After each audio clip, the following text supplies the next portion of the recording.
पंडित जवाहरलाल नेहरू ने एक महत्वपूर्ण टिप्पणी की थी।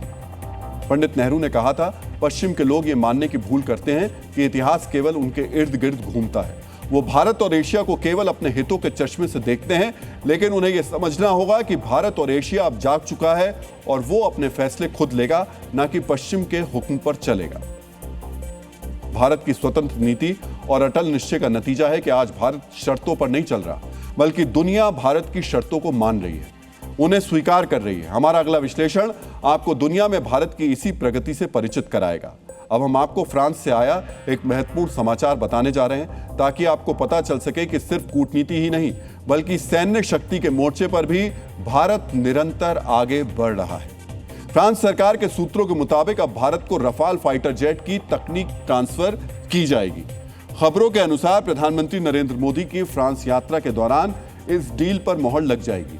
दरअसल भारत ने फ्रांस से 114 अतिरिक्त रफाल फाइटर जेट खरीदने का प्रस्ताव भेजा है। इन 114 जेट्स की डील के साथ रफाल की तकनीक साझा की जाएगी। इस टेक्नोलॉजी ट्रांसफर में रफाल के इंजन, ढांचे और अंदरूनी सॉफ्टवेयर की डिटेल्स शामिल होंगी। इसके साथ साथ नए रफाल के 55 से 60% कलपुर्जे भारत में ही बनाए जाएंगे, यानी रफाल भी मेक इन इंडिया का हिस्सा बन जाएगा। दरअसल भारत ने जब 114 रफाल फाइटर जेट्स के लिए प्रस्ताव भेजा था, तब भारत ने कह दिया था यह डील तभी होगी जब रफाल की तकनीक भारत के साथ साझा की जाएगी। इसके साथ साथ भारत ने यह भी कहा था कि 114 में से 90 जेट्स देश के अंदर ही तैयार किए जाएंगे। इन दोनों शर्तों पर पहले फ्रांस नानुकुर करता रहा, लेकिन अब फ्रांस ने हामी भर दी है। फ्रांस से 24 विमान रेडी टू फ्लाई कंडीशन में आए हैं और बाकी भारत में बनाए जाएंगे।